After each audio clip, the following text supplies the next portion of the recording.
म तपाईलाई देखाइरहेको छु कन्काई माई। कन्काई कलेजले बनाइदिएको आरामदायी बस्ने ठाउँ। अगाडि देखिरहनु भएको छ हरियो अथवा हरियो। पुरानो संरचनाहरू सबै हटाएर अहिले नयाँ बनाइएको रहेछ। सबै पेबल सोचाइएको छ। बस्नका लागि आरामदायी ठाउँहरू बनाइएको रहेछ। बर पिपललाई मजाले घेरेर बनाइएको छ। अहिलेसम्म बनाइएको छ। पहिलाको संरचना अलिक अप्ठ्यारो थियो।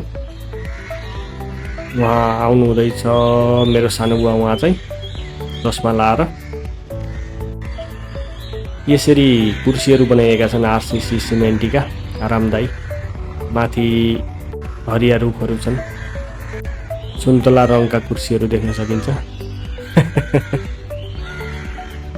उहाँ बुवालाई त धेरैले देख्नु भएको पनि होला। पहिला आउनु भएको छ भने साँडेका छेउमा बसेर मोबाइल चलाउँदै हुनुहुन्छ।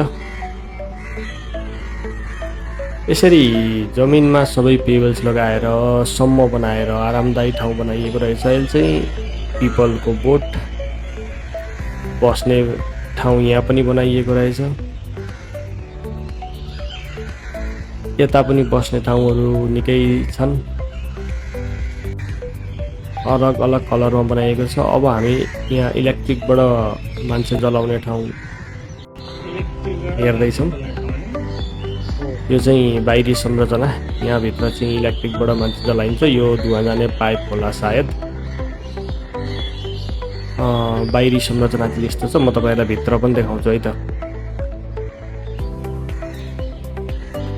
भित्र चाहिँ यस्तो छ है। यो फलाम जुन छ यहाँ चाहिँ सबलाई राखेर भित्र ठेलिन्छ र बिर्को लगाएर जलाइन्छ है त। यही फलाममा राखेर यहाँबाट भित्र पुस गरेर अनि जलाइन्छ।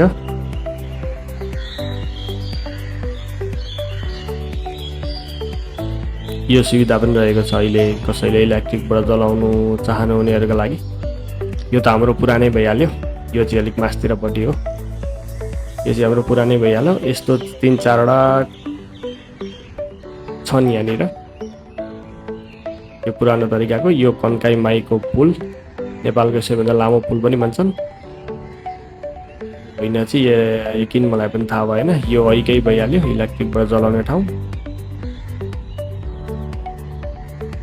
बगर निकै ठुलो छ। हरियो बगर छ अहिले।